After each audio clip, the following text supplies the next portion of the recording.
नमस्कार विद्यार्थियों, हम पढ़ रहे हैं आचार्य रामचंद्र शुक्ल कृत निबंध श्रद्धा भक्ति, जिसमें हम श्रद्धा और प्रेम और श्रद्धा के बारे में विस्तृत अध्ययन कर रहे हैं।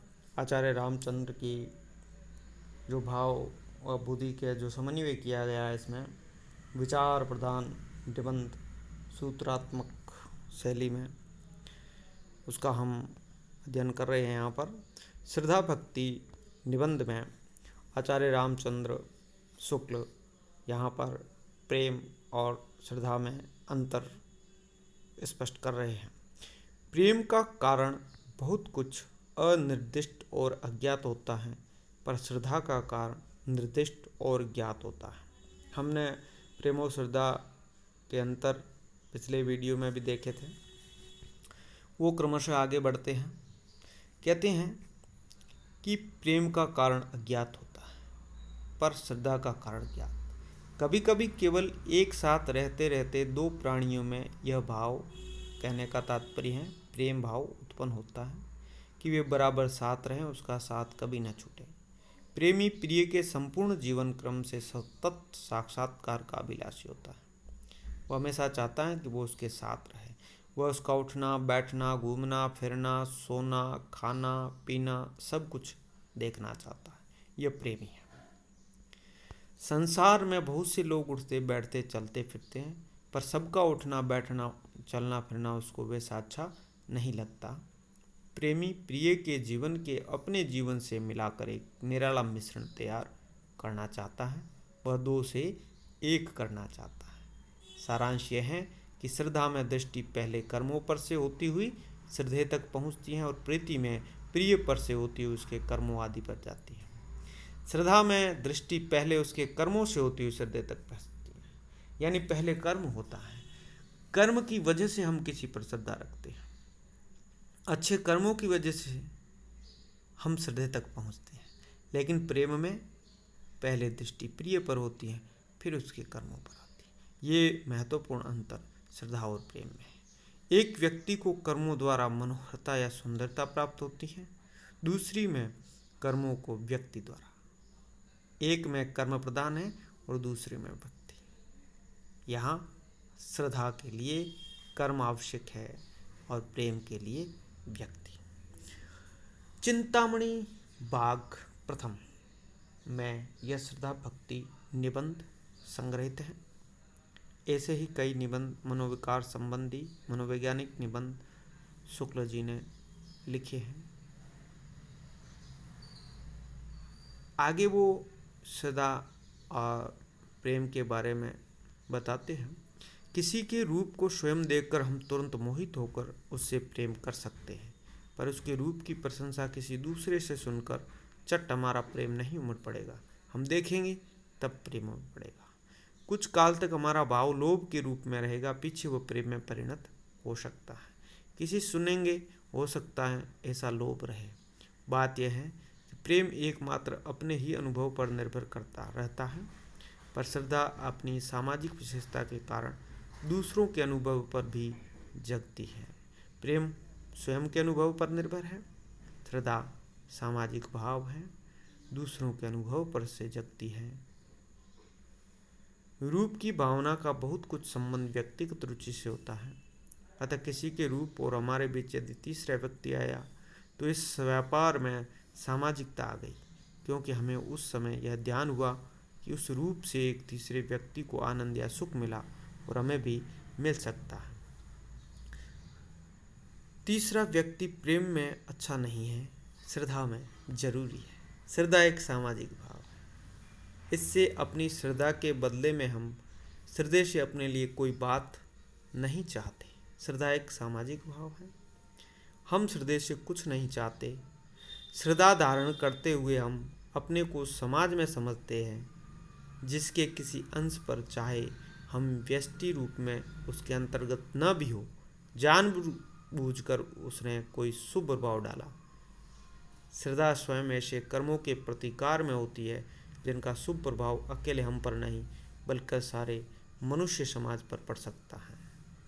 हम कह सकते हैं, हम यह चाहते हैं कि हम जिस पर श्रद्धा रखते हैं और भी रखें, हमें कोई समस्या नहीं, लेकिन हम जिससे प्रेम करते हैं उससे अगर उस नज़र से कोई और करे तो हम जल भून उठते हैं। श्रद्धा एक ऐसी आनंदपूर्ण कृतज्ञता है जिसे हम केवल समाज के प्रतिनिधि रूप में प्रकट करते हैं।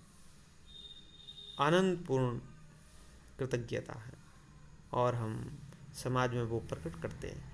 सदाचार पर श्रद्धा और अत्याचार पर क्रोध जहाँ होगा वह समाज भी अच्छा होगा।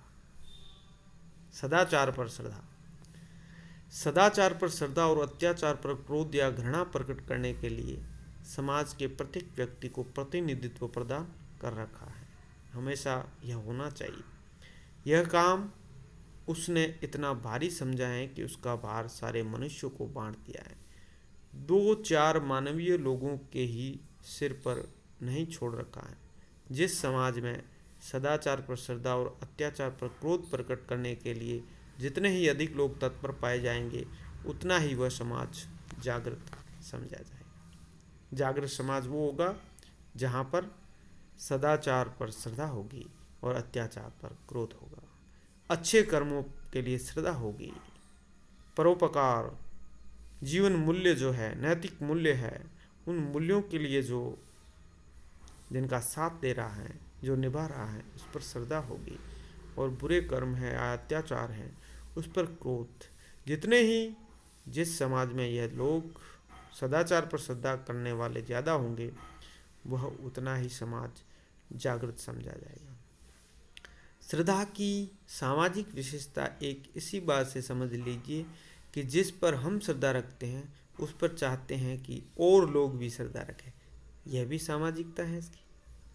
हम चाहते हैं कि और भी लोग श्रद्धा रखें, पर प्रेम में यह अंतर है कि पर जिस पर हमारा प्रेम होता है उससे और 10-5 आदमी प्रेम रखें, इसकी हमें परवाह क्या, इच्छा ही नहीं होती, क्योंकि हम प्रिय पर लोभवश एक प्रकार का अनन्य अधिकार या इजारा चाहते हैं। हम प्रिय पर अपना अधिकार चाहते हैं और यह नहीं चाहते हैं कि इस पर कोई और प्रेम रखे। श्रद्धालु अपने भाव में संसार को भी सम्मिलित करना चाहता है, पर प्रेमी नहीं। यह कहने का तात्पर्य है कि श्रद्धालु सामाजिक है और अपने भाव के साथ संसार को भी सम्मिलित करना चाहता है, समाज को और अन्य लोगों को भी सम्मिलित करना चाहता है, पर प्रेमी में यह भाव नहीं होता है। प्रेमी अनन्यता चाहता है, वह एकमात्र उसका होकर, वो एकमात्र उसका होकर जिए, यह प्रेमी चाहता है।